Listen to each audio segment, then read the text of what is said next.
Good morning. Good morning. Good morning.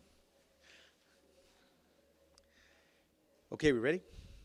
Javier Becerra, Chairman of the House Democratic Caucus, pleased to be joined by our Vice Chairman, Joe Crowley, by our Chairman of our Policy and Communications Committee, Steve Israel, and also joined by one of our champions on the issues of helping hardworking Americans, especially those trying to get themselves out of poverty, our colleague from Massachusetts, Jim McGovern, with us today. We heard from Secretary Jack Lew of the Department of Treasury today. We talked about some important legislation that we may be seeing on the floor this week.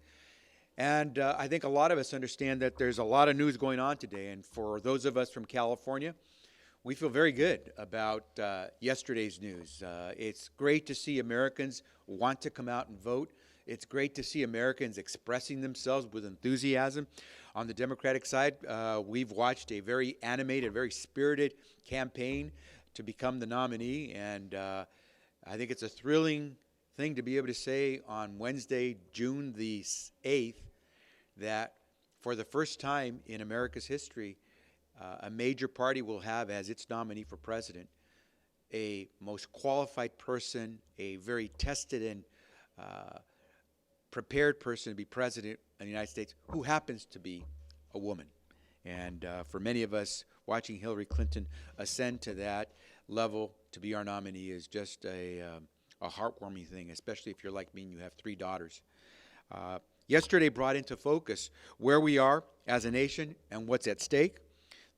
What we've watched is the party of Lincoln has now become the party of Trump.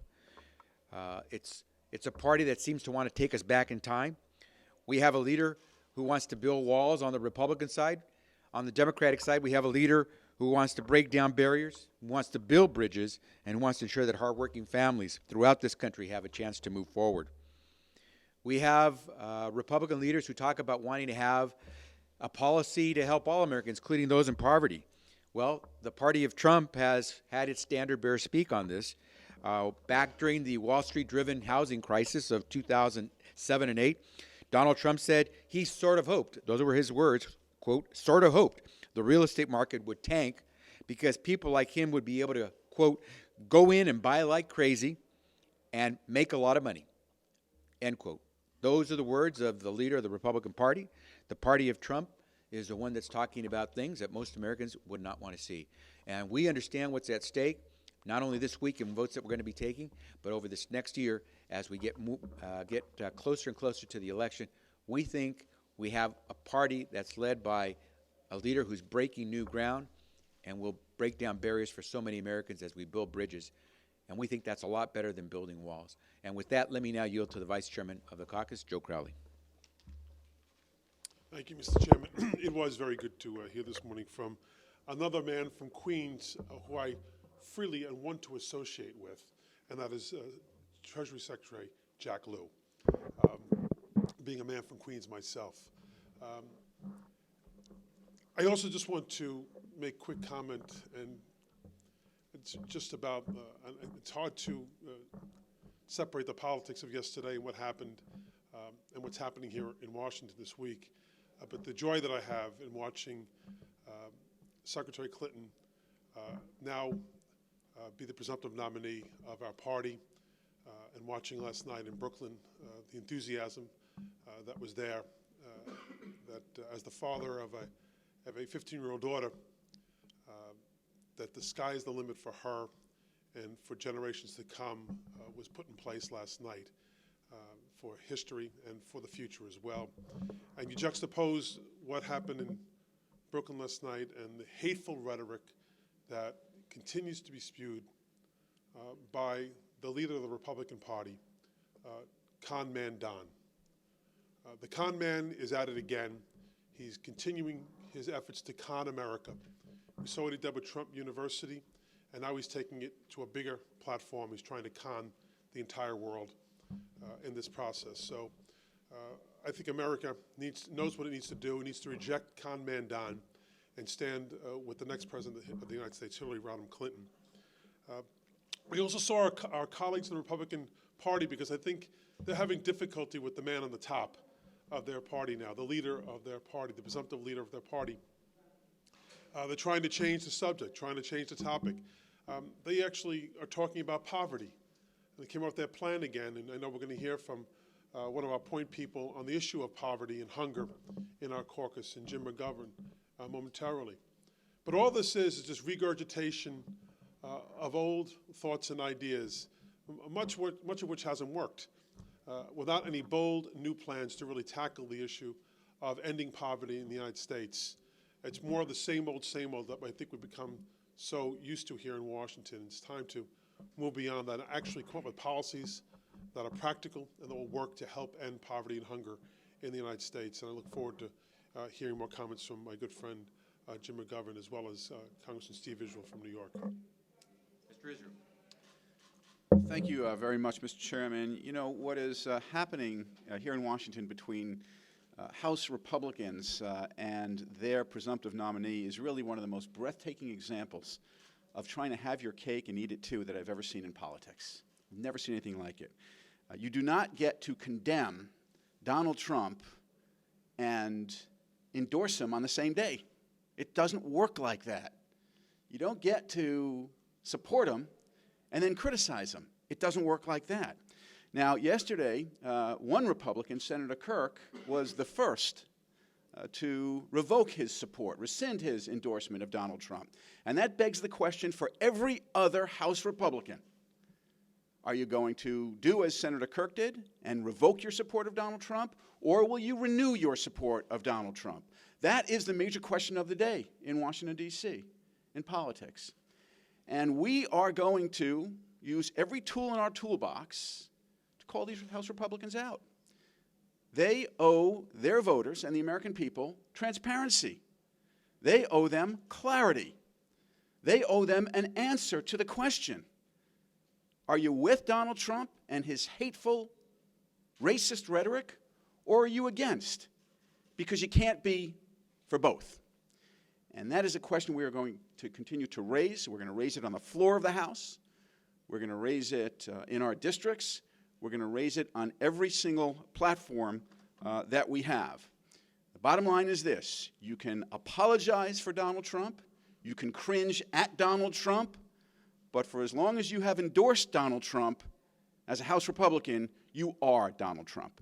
And with that, I want to turn it over to our leader and one of the most thoughtful members of the Democratic Caucus on poverty and hunger issues, Jim McGovern. Well, thank you. And look, nothing has frustrated me more in recent years than watching Republicans day after day beat up on poor people, belittle their struggle, diminish them, and present policies that, quite frankly, disrespect them. The Speaker of the House and a group of Republicans yesterday announced their so-called anti-poverty program, and it is the same old, same old. It consists of retreads, oldies but goodies from their conservative playbook. It looks like it was pieced together in the basement of Trump Tower because, again, it does nothing to help lift people up. It does everything to put people down. And enough is enough. And I think what really bothers me even more is that the Republican narrative about poverty doesn't reflect the reality. They would have you believe that poor people are poor because they want to be poor. They would have you believe that people on SNAP are living the high life. That's the easy way to get by. The reality is being poor in this country is hard work. And a lot of the people who are struggling in poverty work for a living. They work full-time. Sometimes they work multiple jobs. The majority of people on SNAP who are able to work actually do work, but they earn so little that they still qualify for food stamps.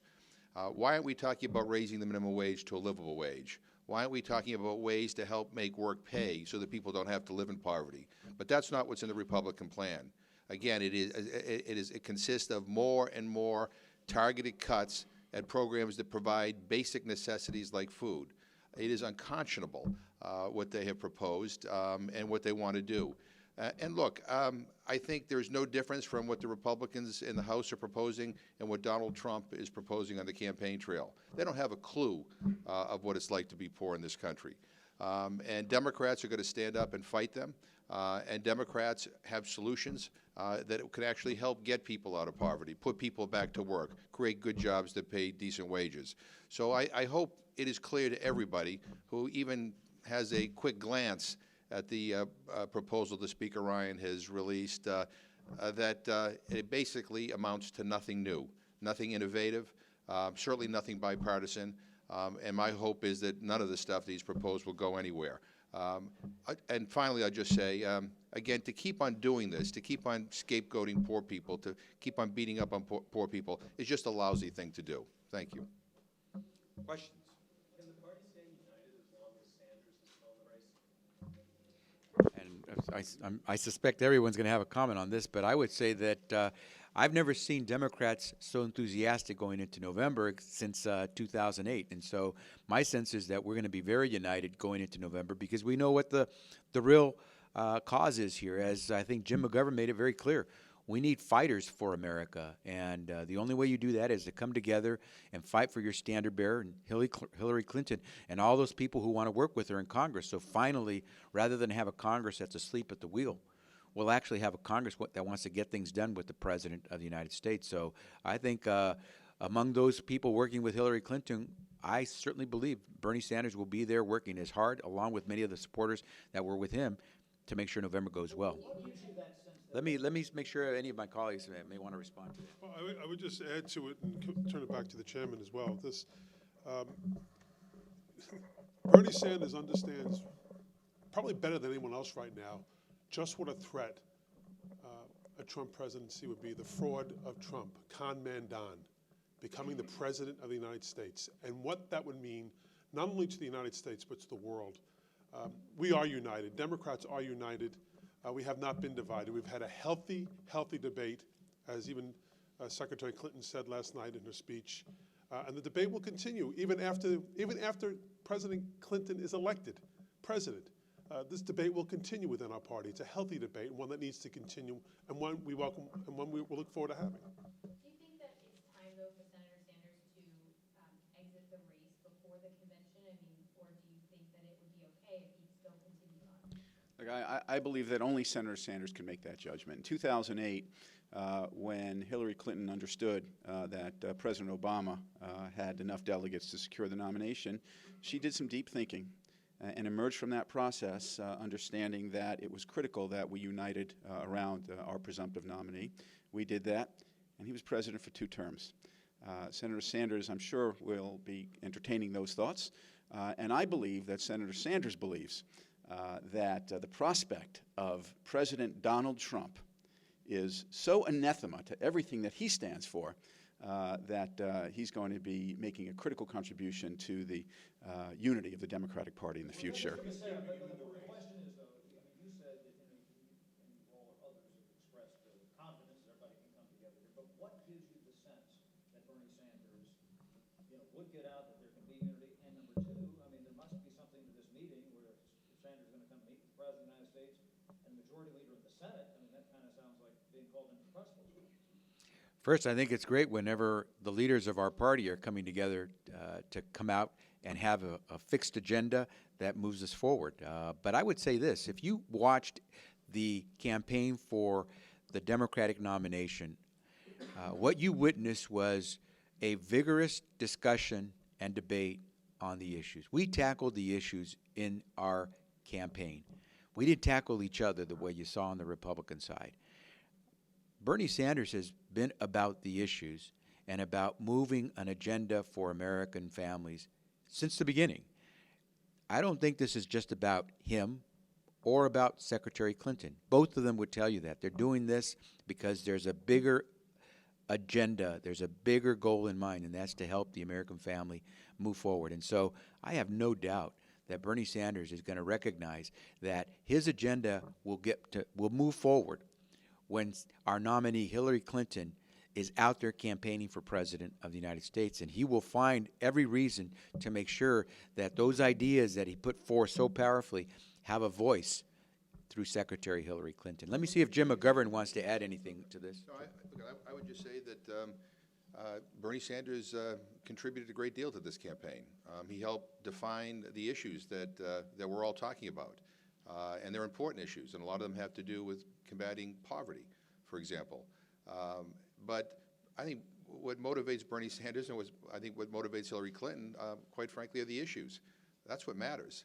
And at the end of the day, I think the Clinton and Sanders people are going to unite because we have a lot more in common than not. And I think the same for the supporters. We're going to come together. I mean, this is about issues, and issues matter, and they matter to voters. And I think sometimes we forget that. What do you think is keeping Senator Sanders in the race? You'd have to ask Senator Sanders. Look, I just want to say this. Look, yesterday you had the Republican Speaker of the House intimating that Donald Trump, the Republican presidential nominee, engaged in textbook racism. You had a few weeks ago a high-ranking retired military official who was a lifelong Republican say, I've never voted for Democrat in my life, but I can't vote for this Republican. Folks, party unity is not our problem. That's not the storyline here. Let me just also add one other point. I think as objective as I can be, as a long-term Hillary Clinton supporter, I have to look back and admire what Senator Sanders has been able to accomplish. No one, I don't think any of us, could have predicted that Senator Sanders would have been as strong a candidate as he turned out to be. But I do think that we're coming to that point where we have to come together to focus on the greater threat. I don't think Senator Sanders views Hillary Clinton and her presidency as a threat to the United States and to the world. I do think he believes that Donald Trump is, and that's the greater threat we have to focus So on. we're going to, before you ask the question, I will go to you. Just so you know, we have to run to the floor shortly because we have the Prime Minister of India who will be addressing us. So we will have to cut the press conference short at some point. So please go ahead. What was the message of Secretary Liu regarding the bill about Puerto Rico and how you guys are going to vote Secretary Liu came in to discuss with us the process that was underway in negotiations to try to bring a bill to the floor in the House that would address the economic crisis facing the people on the island of Puerto Rico. And he explained the work that was done. He encouraged members to take a close look and to support the process so we can help the people in Puerto Rico. And I believe a lot of members will be spending these days that they have before the vote taking a close look at what was negotiated, hoping that if something moves forward, there won't be any shenanigans played with that compromise, whether in the House or in the Senate, so people have an understanding of what they can vote for. How members will vote, you'll have to talk to those people individually. A lot of people, including me, are looking over the legislation to see what we do. Other questions? Yes. Doesn't Senator Sanders staying in the race give Democrats less time to focus on Donald Trump? Does that make it more difficult? I don't think Senator Sanders in the race, as of now, has stopped Hillary Clinton in any way, shape, or form, or Senator Sanders for that matter, to take focus on Donald Trump. I think having two right now attacking him is better than one in many respects. Not that we need it. I think that con man Don has set up himself in such a way that even members of his own party are running away from him. And I agree 100% with Steve Israel that even more of them will have to come to the conclusion you can't just say that what he said was racist and still stand by him. If you do, then you are what you are. Out and out, what he said about a federal judge is just unacceptable, regardless of what their race or gender or ethnicity may be. And I think that is something that is rung through. I can hear it in terms of their condemnation of what he said. But you can't change the stripes on this tiger. He is what he is. And I think the American people are coming to understand that. I think, quite frankly, the other members of the Republican Party leadership are coming to understanding as well. Any other questions? I just want to make mention of one last thing. I find it very interesting that Donald Trump, when given an opportunity to apologize or retract his racist remarks, chose instead to issue a 700-word statement that nowhere in it explained how it is that someone who utters racist remarks should earn a chance to be the President of the United States. And my sense is that as bad as it is to have Donald Trump say it, it's almost as bad to watch Republican leaders who disavow his remarks, who say they're offensive, who say they're wrong, simply believe that by saying that they can put the period at the end of their statement and then move on. This is the 21st century. We've passed those days where we allow racists and racist remarks to have a place in our public forum and certainly in the Oval Office. And I think every single person who wants to be a leader for this country has to take Donald Trump to task and can't just say it's wrong or offensive, but has to stand up. Because Gonzalo Curiel, who is now a judge and deserves the title of honorable, Judge Curiel has had someone attack his character simply because of his ethnicity. And he earned his station in life. And I think it's appalling, not only to hear a racist remark coming from a candidate for president, but I think it's as bad to hear the same people in that party, the party of Trump, try to believe that they can end this by simply saying it was wrong and allowing this guy to move forward, as Steve Israel said, endorsing the guy while acknowledging he said something that was absolutely, utterly wrong. And so for the sake of our children, I would hope that my colleagues on the Republican side would recognize if they're going to endorse this guy, please make sure he makes it clear to America he doesn't continue to be a racist by making racist remarks. With that, we thank you all very much.